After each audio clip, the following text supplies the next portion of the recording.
Entonces, presentando a nuestro conferencista, él es el profesor Carlos Eduardo de Matos Vicudo, él es graduado en Historia Natural por la Universidad Nacional de Sao Paulo, obtuvo una maestría en Botánica y Fitopatología por la Universidad del Estado de Michigan y un doctorado en Ciencias Biológicas Botánica por la Universidad de Sao Paulo. Experimentado en botánica con énfasis en taxonomía de criptógamas, principalmente en temas de algas, de aguas continentales, fitoplancton y floraciones. También en el área de ecología de ecosistemas, en temas de cinecología y autoecología de fitoplancton. Actualmente es profesor honorario de la Universidad de Trujillo y de la Universidad Nacional de la Amazonía Peruana. Actúa como investigador del Instituto de Botánica y es socio benemérito de la Sociedad de Botánica del Brasil y de la Sociedad Brasileña de Limnología. Recibió una medalla de mérito de botánica Graciela Maciel Barroso por los relevantes servicios prestados para el desarrollo de la botánica en Brasil. Le damos entonces una cálida bienvenida. ¿Está listo? Pronta. Ótimo. La primera cosa es que voy a intentar hablar en mi mejor portuñol y espero que entiendan. Si no me entienden, me dicen y cambio al portugués. No hay problema. La segunda cosa es agradecer muchísimo por la invitación, por estar aquí delante de ustedes y enseñarles un poquito sobre las algas. Siguiente, por favor.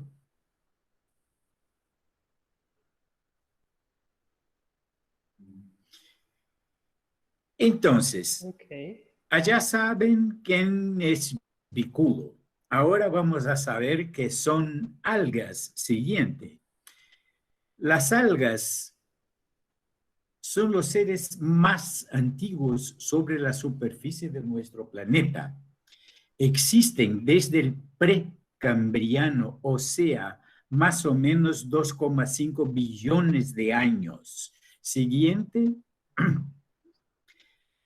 Hay documentos, claro, bastantes sobre la existencia de algas en tiempos pretéritos. Por ejemplo, estos estromatolitos, que son rocas hechas de algas, principalmente de cianobacterias, que no son más algas, en la Bahía Sharkey, en Australia, que datan de 3,500 años de edad, 3.500.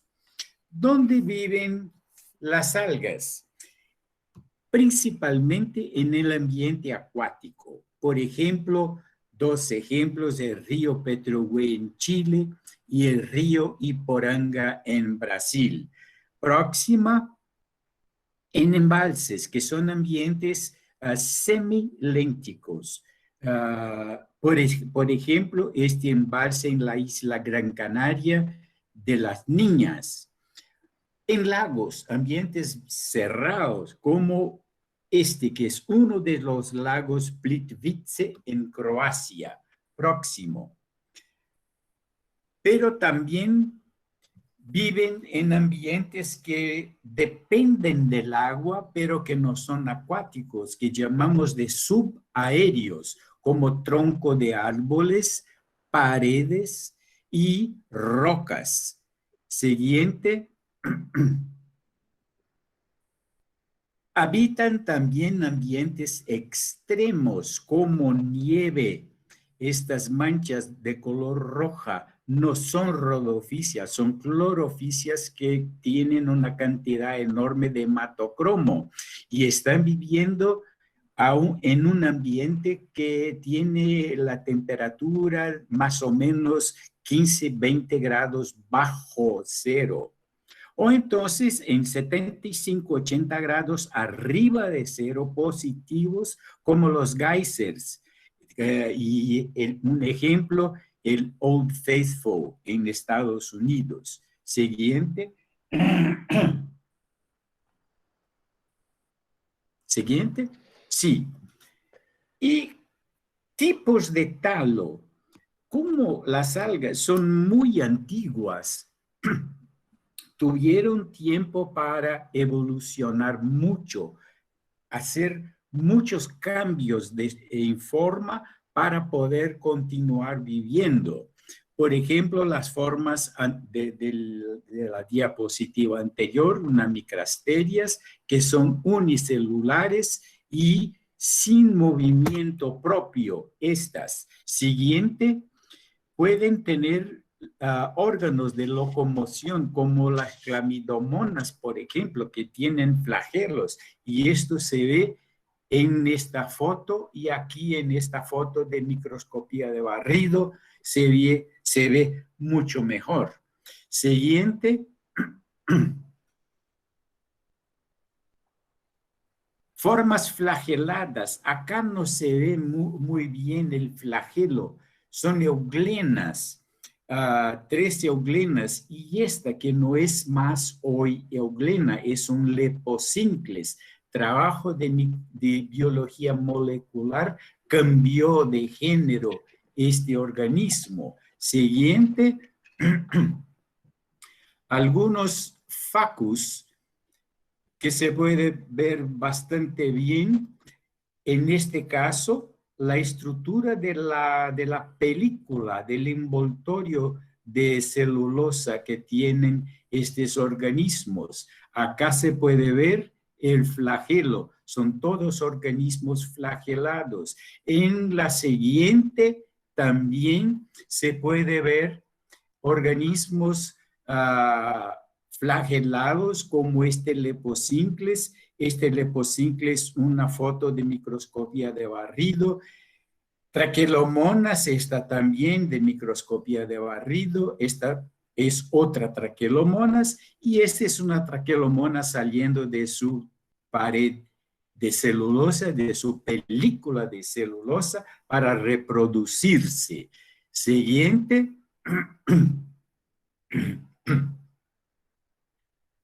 Los organismos flagelados también pueden unirse en colonias como este Dinobrium, donde se puede ver que tienen 2 flagelos, un bastante largo, el otro cortito, y toda la colonia se mueve nadando.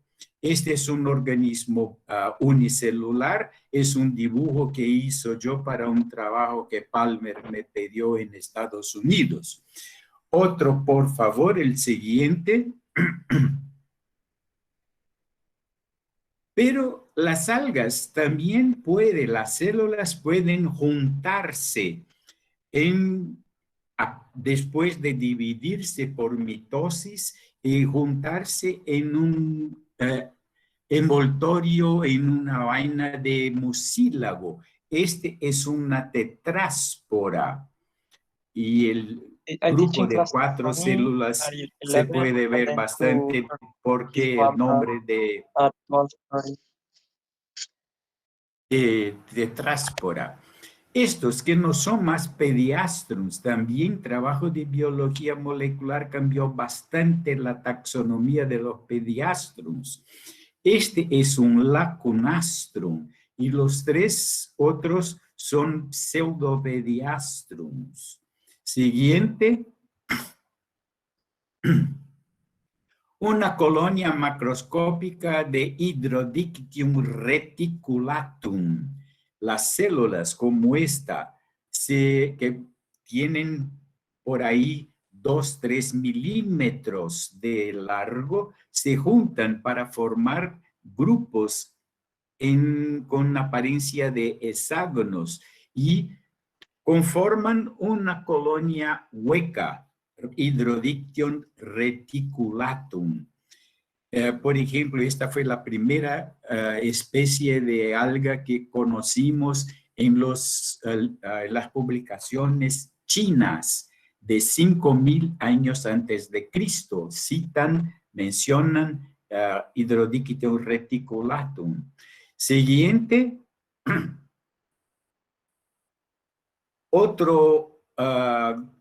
Otro tipo de colonia donde las células se mantienen juntas después de dividirse por filamentos de mucílago que nada más son que restos de la pared celular.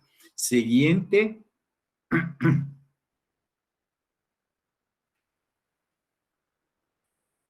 Esto que era todos cenedesmos antes, desde el año 2000, trabajos de biología molecular dividieron el género Cenedesmus en dos, Cenedesmus y Desmodesmus. Se quedaron en Cenedesmus las colonias que no tienen espinas. Las que tienen espinas o proyecciones espinescentes son Desmodesmus hoy. Siguiente. Y este es Volvox. En todos los casos anteriores, cualquier célula es capaz de dividirse, de reproducirse y de performar todas las funciones de la vida vegetativa como fotosíntesis, respiración, excreción y etcétera. Volvox es un paso adelante en la evolución de las algas. ¿Por qué? De las 500 células más o menos que constituyen esta colonia hueca, 95% son verdes y hacen todo lo que sea función de vida vegetativa, pero no son capaces de reproducirse. Hay un 5% más o menos de células que no tienen, perdón, que no tienen pigmentos, que solamente sirven para reproducirse, y estas células forman como que hexágonos y todas están ligadas por proyecciones de citoplasma. Entonces, las células que no hacen fotosíntesis son alimentadas, son casi parásitos de las verdes. Entonces, Volvox en la evolución de las algas tiene un papel muy importante, desempeñan un rol muy importante porque presenta por la primera vez división de trabajo, o sea, células del soma y células del germe. Siguiente. Y las células se agruparon al longo del tiempo para formar filamentos simples, sin ramificaciones, como este organismo Ulotrichis sonata. En la siguiente vamos a ver que las células producen por división transversal ramas laterales, ramificaciones. Entonces, este es un género Chaetophora, que forma estas pelotas macroscópicas, tamaño de una naranja, en el medio. Siguiente. Histigioclonio. Las células pueden ramificarse y mantenerse sin pegarse lado a lado, o entonces bien pegaditas lateralmente para formar discos, como este de Colioquete, y el nombre es muy bueno, orbicularis. Siguiente. O entonces formar láminas como esta de monostroma. Y hay, por increíble que parezca, monostroma es un género marino y tiene una especie que habita la parte altoandina, Monostroma quaternaria. Inclusive es la lechuguita del agua y es comestible. Siguiente.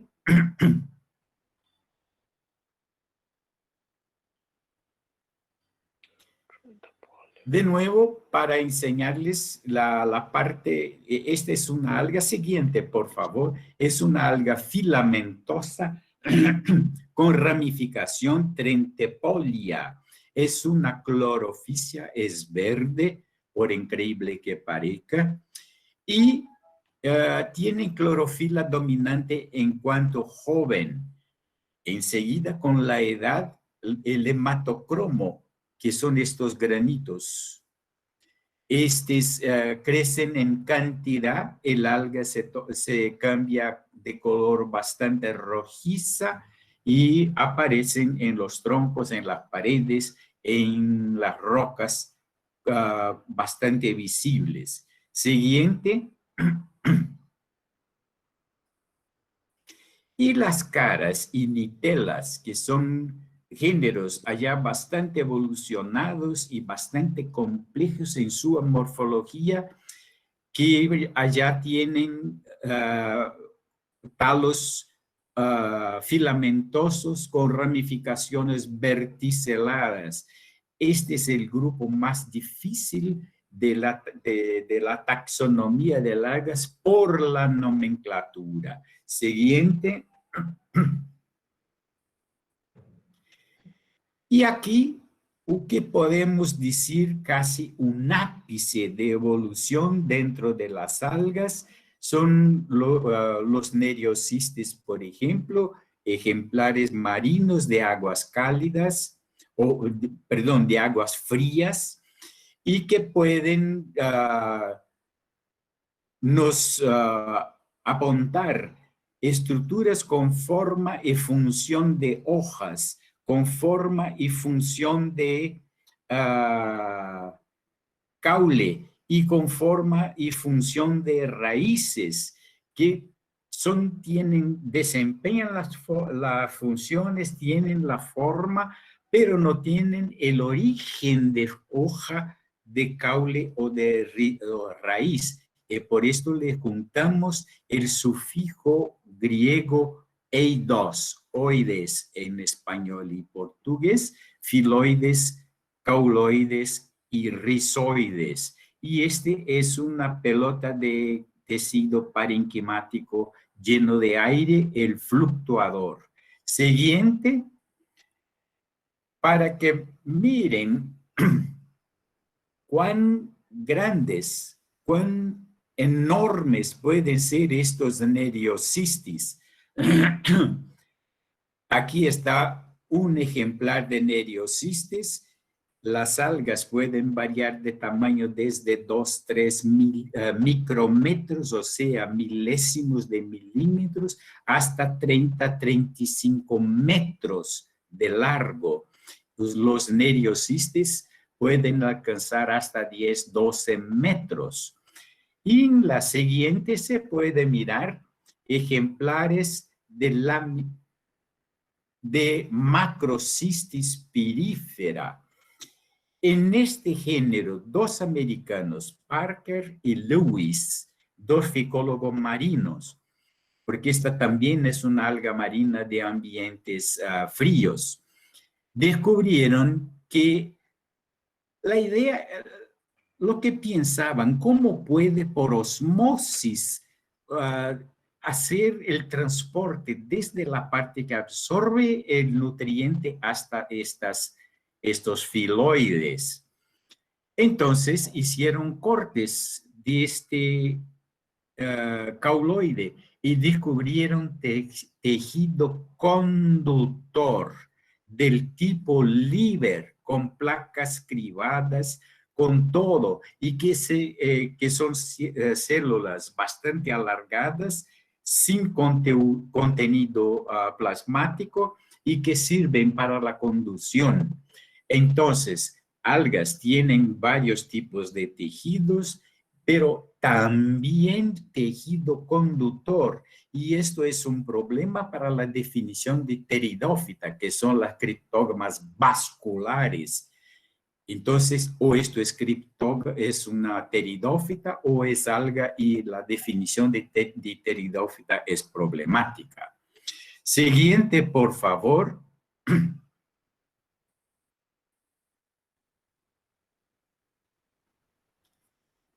No podía dejar de mostrarles la belleza de las desmidias, que es el grupo en donde trabajo más. Acá están 5 especies de micrasterias. Vean la variación de formas, que son la base de la taxonomía de estos organismos. Siguiente, Closteriums. esta célula se dividiendo, acá la semicélula neoformada y la semicélula adulta. Cada individuo de estos tiene dos edades, una semicélula más vieja que la otra. Siguiente.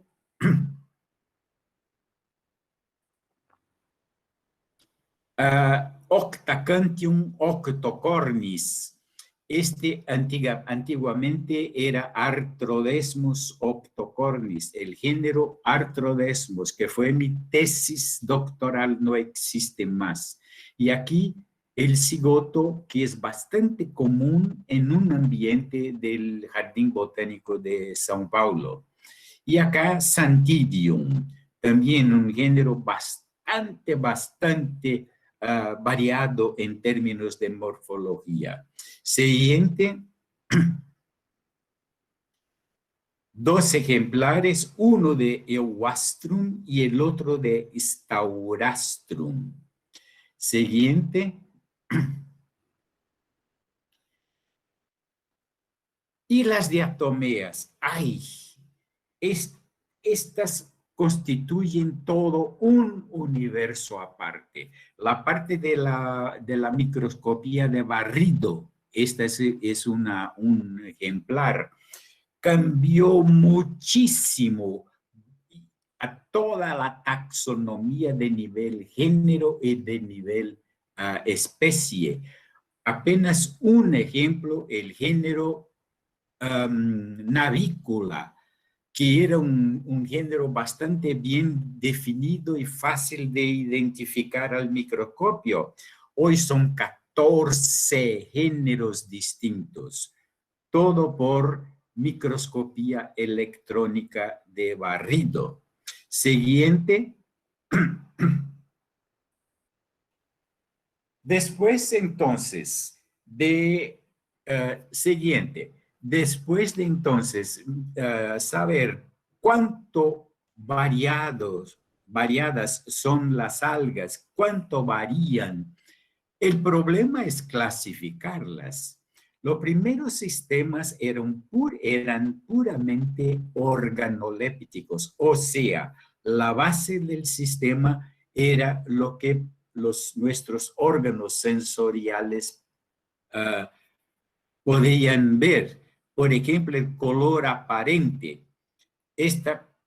Una de las primeras clasificaciones de las algas, ciano, cloro, rodo, feo, son palabras griegas que definen colores. Y la terminación spermae, que no se utiliza más antiguamente para nivel clase, hoy para nivel clase, de acuerdo con el Código de Nomenclatura Internacional, es Physiae. Siguiente.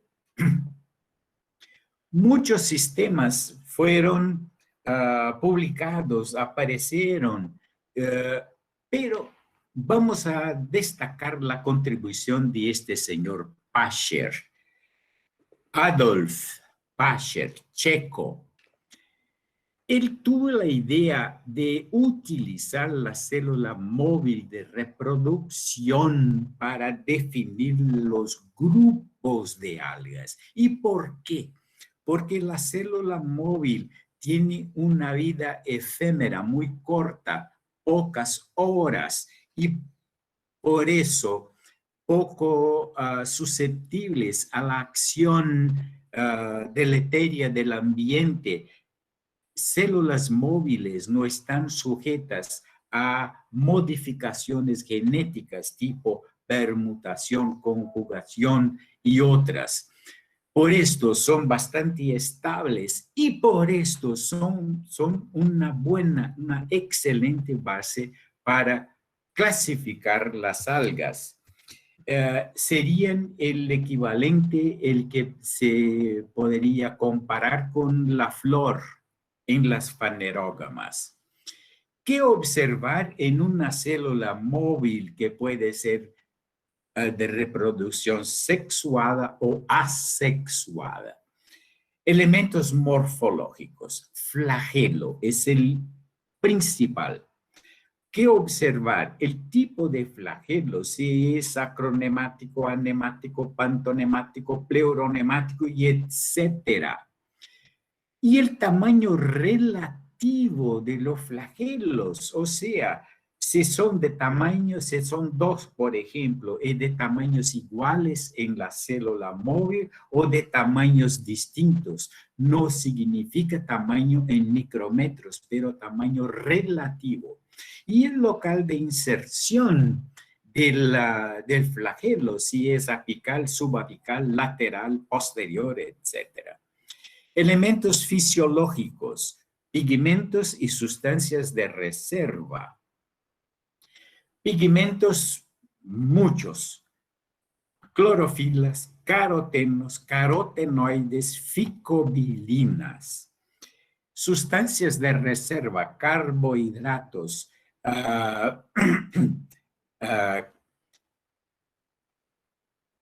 alcohol, grasas, aceites.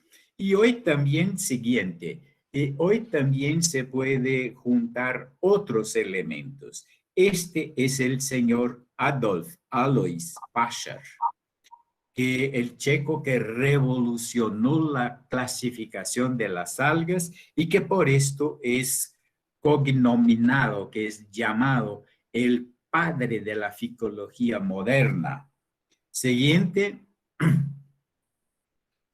Aquí está el sistema de Pascher. Trabajó del año 1914 hasta el 31 durante 17 años para producir esto que aquí está.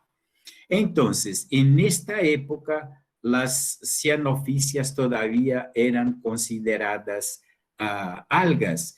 Entonces, Physiae, la terminación para clase de algas oficial, ciano, cloro, caro, eugleno, dino, criso, santo, basilario, criptofeo y rhodophysia.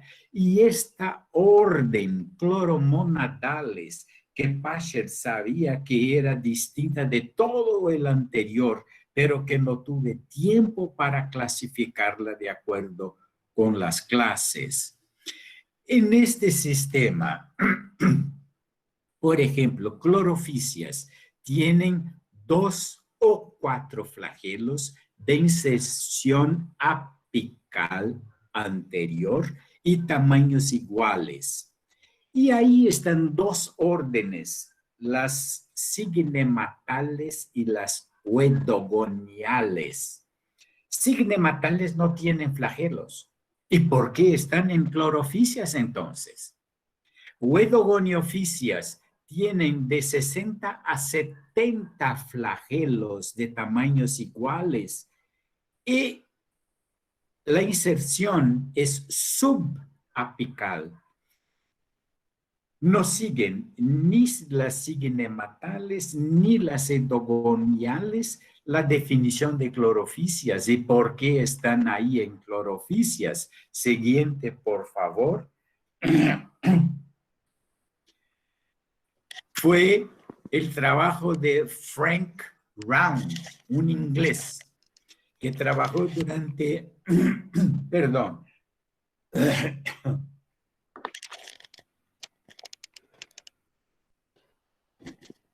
que trabajó durante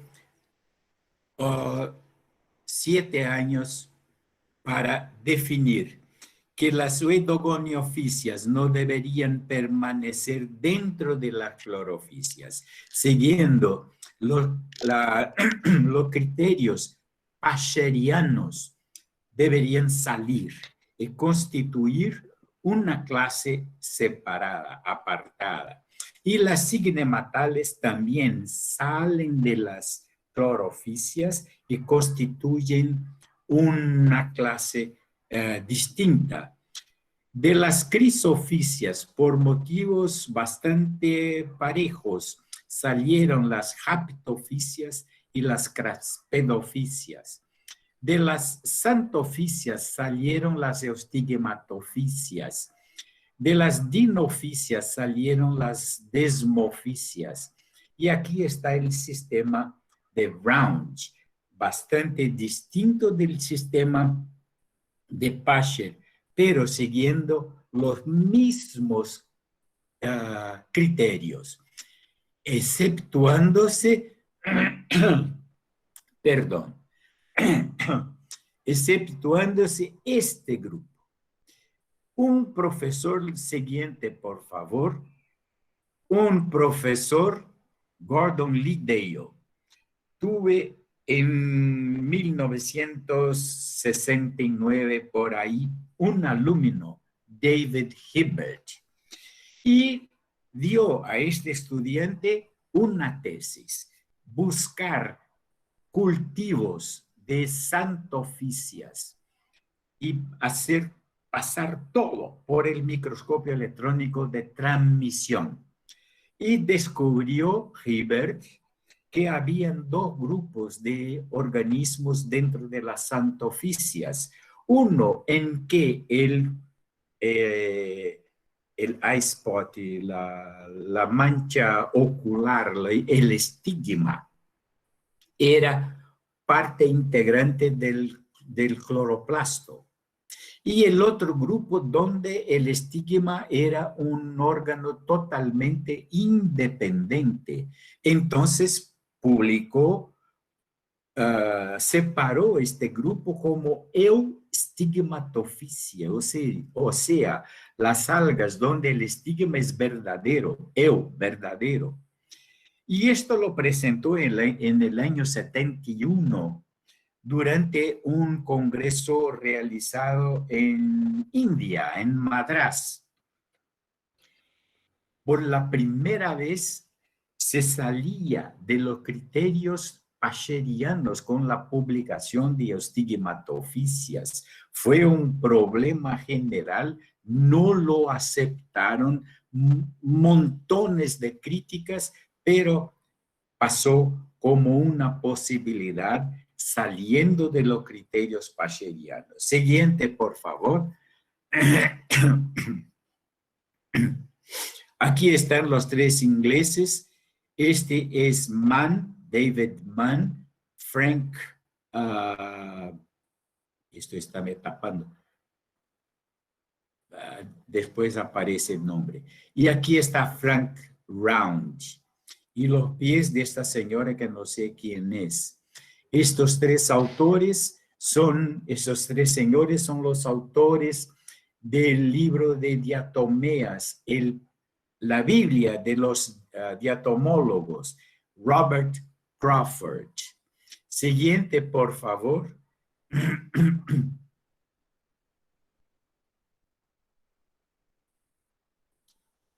Pero todos los sistemas anteriores fueron sistemas puramente artificiales. Decidimos criterios, los aplicamos al pie de la letra y sacamos grupos. Sistemas naturales. El primer intento de publicar un sistema natural para algas es de esta señora Lynn Margulis, que utilizó la teoría de la endosimbiosis, el tipo de uso mitótico y la morfología de la base del flagelo. Siguiente.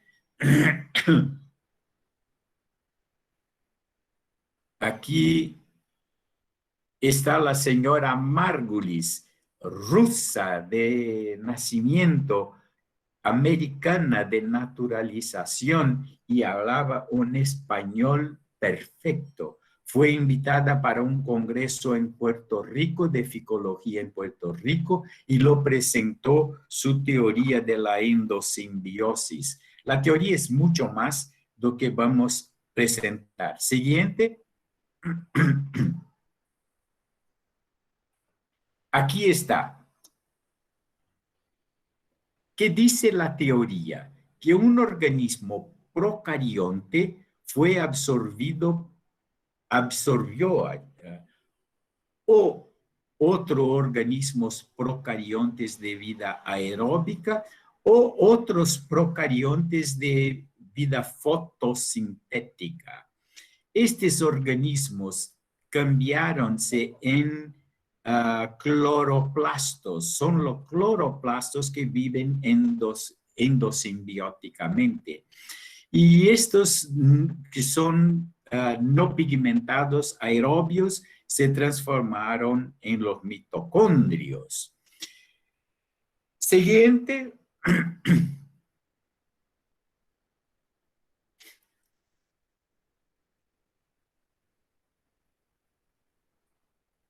Entonces, vamos a presentar este y el siguiente después, la endosimbiosis primaria. Entonces, este ser, esta célula nucleada, un ser con núcleo, absorbió una cianobacteria. La cianobacteria se quedó dentro de la vacuola digestiva sin ser digerida y se transformó en el cloroplasto de este organismo. Después, en la siguiente, vamos a ver la endosimbiosis secundaria, donde un ser nucleado se apropió de una alga eucarionte. Entonces, este eucarionte no es más un procarionte.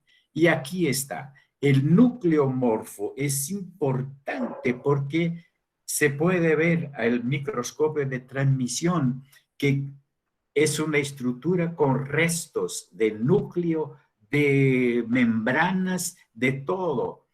Y aquí está el cloroplasto de 4 membranas. Por siguiente, por endosimbiosis primaria y endosimbiosis secundaria se puede conseguir las glaucófitas, las algas rojas, las verdes que por su vez dieron los euglenoides, las cloraracniofisias, y estas rojas dieron las criptofisias, las haptofisias y etcétera. Se puede ver todo esto y todo esto se puede entender por endosimbiosis. Primero, claro, primaria y después secundaria. El próximo, por favor. Ahí entonces surge en 1995 el sistema de clasificación de estos 3 señores, Van den Heck, Mann y Jans. Aquí están las divisiones, fita, terminación para división, la cianofita, las proclorofita, glaucofita, rhodofita, heterocontofita, haptofita, criptofita, dinofita, euglenofita, cloraracniofita y clorofita. Siguiente, estas son las divisiones que fueron propuestas por Van den Heck, Mann y Jans. Las clorofitas, aquí están las clases que están subordinadas a esta orden. Las prasino, cloro, ulvo, cladóforo, briopsido, daciclado, trentepolio, pleurastro, clepsormidio, siginemato y carofisias. Son entonces estas 11 clases que están subordinadas a esta orden clorófita. En el siguiente vamos a ver las heterocontófitas y qué clases están dentro de las heterocontófitas. Las xanthophysias, las crisophysias, las bacillariophysias, las phaeophysias y estas otras, Parmosarcino, Eustigmatophysias, acá están las rafido y las diquitioco.